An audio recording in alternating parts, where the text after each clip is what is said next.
విజయసాయిరెడ్డి కేసులో మళ్ళీ కొన్ని కొత్త మలుపులు వచ్చాయి. ఇంకా ఈ కేసు సాగుతూనే ఉంది.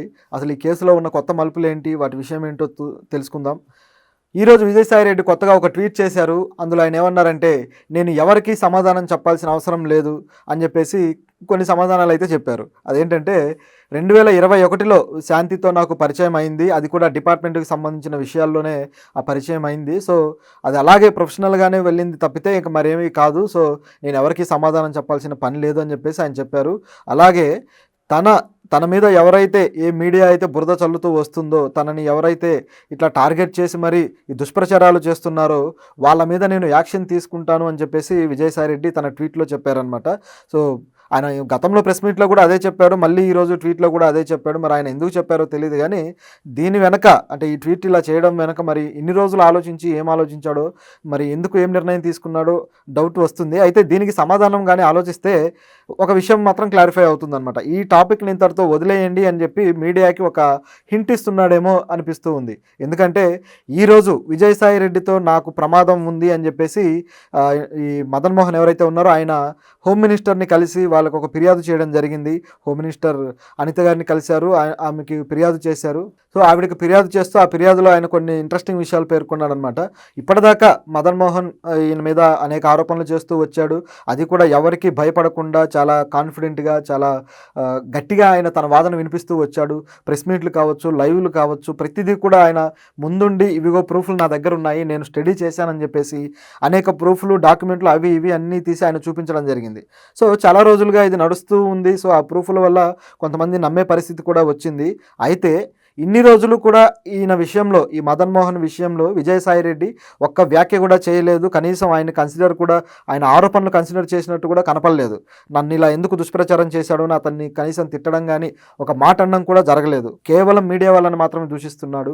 అసలు మొట్టమొదటగా ఆ ఫిర్యాదులో ఆయన పేరు చేర్చి ఆయన ఈ విధంగా నా భార్యతో అక్రమ సంబంధం పెట్టుకున్నాడు, ఈ విధంగా బిడ్డను కన్నాడు అని చెప్పేసి ఇంత పెద్ద ఆరోపణ చేసిన వ్యక్తి మీద ఎందుకైనా రియాక్ట్ అవ్వలేదు, ఎందుకు ఆయన తిరిగి క్వశ్చన్ చేయలేదు, అలాగే నీ మీద కేసు పెడతానని కానీ లేకపోతే యాక్షన్ తీసుకుంటానని కానీ ఎందుకు చెప్పలేదు అనే సందేహం మాత్రం అందరిలో ఉంది. అతను ఎందుకులేని వదిలేశాడా, లేకపోతే సమాధానం చెప్పాల్సిన అవసరం లేదనుకున్నాడా, లేక సమాధానం వేరే ఏమన్నా ఉందా?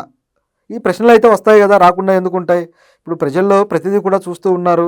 సో ఆయన ఆరోపణలు చేస్తే ఆయన్ని వదిలేసి మీడియా మీద కంప్లైంట్లు ఇవ్వడం ఏంటో అందరికీ ఆశ్చర్యంగానే ఉంది.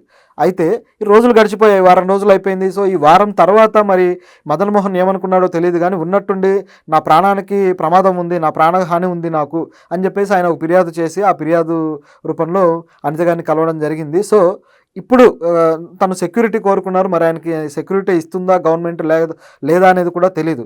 నిజానికి సెక్యూరిటీ ఇవ్వాల్సిన పరిస్థితి అయితే ఉంది. ఎందుకంటే ఆయన చెప్పడం ఏంటంటే ఆయన ఇన్ఫ్లుయెన్షియల్ పర్సన్, ఆయన చాలా పెద్ద వ్యక్తి, పొలిటీషియన్, మాజీ మంత్రి, సో ఎన్నో క్యాడర్స్ ఉన్న వ్యక్తి. సో ఇలాంటి వ్యక్తి, ఆయనకు బలం బలగం అన్నీ ఉన్నాయి.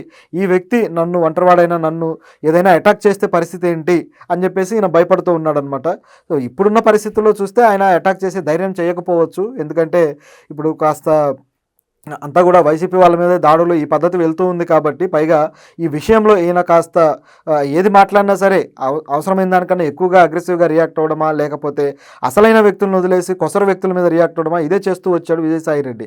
కాబట్టి ఈ వ్యక్తి మీద అటాక్ చేస్తే అది ఖచ్చితంగా ఆయన ఆరోపణలు ఏవైతే ఉన్నాయో అవి ప్రజలు నిజమని నమ్మే పరిస్థితి కూడా రావచ్చు. కాబట్టి అందుకోసమే ఒకవేళ ఆయన్ను పట్టించుకోవట్లేదేమో, ఆయన వ్యాఖ్యలకు తిరిగి ఆన్సర్ ఇవ్వట్లేదేమో అని మనకు అనిపించక మానదు. సో ఇది ఇలా ఉంది. మరి ఈయన పరిస్థితి చూస్తే మదన్ మోహన్ ఇక దీన్ని వదిలేలా లేడు. అలాగే పవన్ కళ్యాణ్ కూడా కలిసి ఆలోచనలో ఉన్నట్టు తెలుస్తుంది ఈ విషయం మీద. అట్లాగే ఢిల్లీ పెద్దలకు కూడా ఫోన్లు కలుపుతున్నారు అని చెప్పి టాక్. ఎందుకంటే ఇప్పుడు ఢిల్లీలో ఇప్పుడు ఏదైతే వైసీపీ పార్టీని ఢిల్లీలో అక్కడ రాజ్యసభలో మెర్జ్ చేయాలనే ఆలోచన జరుగుతూ ఉంది కాబట్టి వాళ్ళ ఎంపీలని, సో అక్కడ మెర్జ్ అయిపోతే ఇక మళ్ళీ ఆప్షన్ కూడా ఉండదు వీళ్ళని కార్నర్ చేయడానికి. సో ఇదే మంచి అవకాశం అని చెప్పేసి ప్రయత్నం టీడీపీ కాస్త అలా నడిపిస్తూ ఉన్నట్టుగా కనిపిస్తుంది వెనకాల ఉండి చూస్తుంటే. ఎందుకంటే ఇన్ని రోజులు ఈయన ఇన్ని ఆరోపణలు చేసినా సరే ఈ వైసీపీ శ్రేణుల నుంచి కానీ లేకపోతే ఎవరి నుంచి కానీ ఒక వ్యతిరేక వ్యాఖ్యలు కావచ్చు, లేదా ఒక నిరసన కావచ్చు, ఇలాంటిది ఏది కూడా ఆయన మీద జరగలేదు. సో ఇక్కడ డౌట్ వచ్చేస్తుందనమాట. ఆల్రెడీ విజయసాయిరెడ్డి ఒంటరిగానే దీని మీద ఎదుర్కొంటున్నాడు. ఆయనకి ఎవరు వైసీపీ శ్రేణులు కానీ, వైసీపీ మంత్రులు కానీ ఎవరైతే మాట్లాడుతూ వచ్చారో గతంలో, వీళ్ళెవరు కూడా విజయసాయిరెడ్డికి సపోర్ట్ చేయలేదు. ఎవరు కూడా ఈయన కరెక్ట్, ఈయన ఏ తప్పు చేయలేదని చెప్పేసి వ్యాఖ్యానించలేదు. ఇక జగన్ కూడా ఆయన ఏమి రియాక్ట్ అయింది లేదు. ఎప్పుడు కూడా జగన్ మీద ఏదైనా ఆరోపణ వస్తే వెంటనే అందుకొని ట్విట్టర్లో ట్వీట్లు చేస్తూ ఉంటాడు విజయసాయిరెడ్డి. అలాంటిది ఈయనకి ఇలాంటి ఆరోపణలు వచ్చి ఇలాంటి పరువు భంగం కలిగించే పరిస్థితి వచ్చినప్పుడు ఎందుకు జగన్ రియాక్ట్ అవ్వట్లేదు అన్న ప్రశ్న అయితే వస్తుంది కదా. సో ఇది ఇప్పుడున్న పరిస్థితి. ఇట్లాగే ఇక ఈవిడ విషయం కూడా, ఎవరైతే శాంతి ఉన్నారో ఈవిడ విషయం కూడా ఒక్కొక్కటిగా ఏపీ గవర్నమెంట్ సీరియస్గా తీసుకుంది, ఒక్కొక్కటిగా బయటకు తీసుకొస్తూ ఉంది.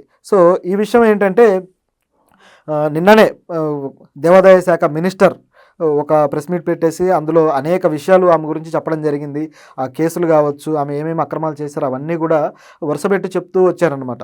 అట్లాగే ఆయనకు కూడా వీళ్ళు కలిసే చేశారు ఇవన్నీ కూడా, ఈ దందాలు కూడా, సో వీటి మీద మేము యాక్షన్ తీసుకుంటాము, మా దగ్గర ప్రూఫ్లు ఉన్నాయని ఆయన నిన్న చెప్పారు. సో ఇది చాలా పెద్ద ప్రెస్ మీట్. ఆయనైతే చాలా సీరియస్గా ఉన్నాడు ఈ విషయంలో, ఎవరిని వదిలే ప్రసక్తి లేదని చెప్పేసి, ఈయనను అరెస్ట్ చేయడం కూడా జరుగుతుంది అని చెప్పి ఆయన కొంత హింట్ అయితే ఇచ్చాడు. విజయసాయిరెడ్డిని అరెస్ట్ చేయడానికి గవర్నమెంట్ పావులు కదుపుతుంది అనేది ఇప్పుడు క్లియర్ అనమాట. ఇలాంటి టైంలో విజయసాయిరెడ్డి ఏమీ యాక్షన్ తీసుకోకపోవచ్చు, కానీ చూస్తే మదన్ మోహన్ పరిస్థితి చూస్తే మాత్రం ఆయన ఈ ఆరోపణ చేయడము, అట్లాగే ఈ గవర్నమెంట్ ఈయన వెనకాలండి ఏమన్నా ఇదంతా కూడా ముందుకు తీసుకెళ్తుందేమో అన్న డౌట్ కూడా వస్తుంది. నిజానికి ఎంత ముందుకు వెళ్తే అంతగా పరువు నష్టం జరిగేది ఈ విజయసాయిరెడ్డికి కాదు, ఆ మహిళకు మాత్రమే, అలాగే ఆ పుట్టిన బిడ్డకి మాత్రమే. సో ఈ విషయంలో మరి వీళ్ళు ఆ బిడ్డ విషయంలో ఇంతవరకు ఒక క్లారిటీకి రాలేదు. ఆ బిడ్డకు తండ్రిగా మరి ఈయన బాధ్యత తీసుకునేలా లేడు. మరి ఇది అసలు అయిన సమస్య. దీన్ని వదిలేసి వీళ్ళు కేవలం రాజకీయపరమైన గేమ్ ఆడుతున్నట్టుగా కనిపిస్తుంది. ప్రభుత్వం ఏమో విజయసాయిరెడ్డిని కార్నర్ చేయడానికి, అట్లాగే మదన్ మోహన్ ఏమో ఆయన ఇట్లా ప్రమాదం ఉందని చెప్పేసి ఈయన కంప్లైంట్ ఇవ్వడం, కానీ ఇవన్నీ చూస్తుంటే ఒక పొలిటికల్ గేమ్ మాత్రమే నడుస్తుంది వీళ్ళని అడ్డం పెట్టుకొని అన్నట్లుగా కనిపిస్తుంది. ముఖ్యంగా ఈ దేవాదాయ మినిస్టర్ చేసిన ఆరోపణ ఏంటంటే, మాజీ ఎమ్మెల్యేలు కూడా వాళ్ళు ముడుపులు చెల్లించాల్సి వచ్చింది దేవాదాయ శాఖ కమిషనర్కి అని చెప్పేసి విశాఖ మాజీ ఎమ్మెల్యే కూడా చెప్పడం జరిగింది. సో దీన్ని బట్టి చూస్తే అధికారుల స్థాయి నుంచి కూడా ఎట్లా ముడుపులు దండుకున్నారు అనేది ఈ విషయంలో చాలా క్లియర్గా తెలుస్తూ ఉంది. అట్లాగే టెంపుల్స్కి సంబంధించి అనేక చోట్ల టెంపుల్స్కి సంబంధించి ముడుపులు దండుకున్నారు ఆ టెంపుల్స్ కమిటీల నుంచి అనే వాదన కూడా ఉంది. ఎందుకంటే ఇప్పుడు దేవాదాయ శాఖ వీటన్నిటికి సంబంధించి ఆ టెంపుల్స్కి సంబంధించిన మంచి చెడ్డ చూడాల్సిన బాధ్యత ఉంది. అడ్మినిస్ట్రేషన్ ముఖ్యంగా ఇదంతా చేయాల్సిన బాధ్యత వీళ్ళ మీద ఉంది. కాబట్టి వీళ్ళు వాళ్ళకు నచ్చిన వాళ్ళకి టెండర్లు ఇవ్వడము, అసలు కొన్నిసార్లు టెండర్లే లేకుండా టెంపుల్స్కి సంబంధించినవన్నీ కూడా వాళ్ళకి అప్పచెప్పడము, సో ఇట్లా తమకు నచ్చిన వాళ్ళకు మాత్రమే ఈ బిజినెస్లు ఇస్తూ వెళ్ళారు అని చెప్పేసి ఈమె మీద ఆరోపణ ఉంది, శాంతి మీద. అయితే ఈమెకి మద్దతుగా విజయసాయిరెడ్డి మొదటి నుంచి ఇలా చేస్తూ వచ్చాడు అనేది ఈ ప్రధానమైన ఆరోపణ. ఒకవేళ ఇది ప్రతి శాఖలోనూ ఈ తరహా అవినీతులు జరుగుతూనే ఉన్నాయి కాబట్టి ఒకవేళ దీనికి సరైన ప్రూఫ్లు ఉంటే మాత్రం వాళ్ళ మీద యాక్షన్ తీసుకోవడంలో ఏమాత్రం తప్పు లేదు. ఈ కేసు సపరేట్. ముఖ్యంగా చెప్పాలంటే ఈ బాబుది ఏదైతే ఉందో బిడ్డను కనడము, ఇదంతా ఈ కేసు సపరేట్, ఇది సపరేట్, ఈ అవినీతి సపరేట్. సో ఈ అవినీతి మీద ప్రభుత్వం దృష్టి పెట్టి ఈ అవినీతి మీద యాక్షన్ తీసుకోవడంలో ఎటువంటి తప్పు లేదు. సో ఈ అవినీతి కారణమైన వాళ్ళు మాజీ మినిస్టర్లు కావచ్చు, అధికారులు కావచ్చు, గవర్నమెంట్ ఆఫీసర్లు కావచ్చు, ఎవరైనా కావచ్చు, వాళ్ళని అరెస్ట్ చేయడం మాత్రం తప్పు లేదు. కాకపోతే ఇది పొలిటికల్ గేమ్లా మార్చి కేవలం ప్రతిపక్షాన్ని ఇబ్బంది పెట్టడానికే గేమ్ ఆడకుండా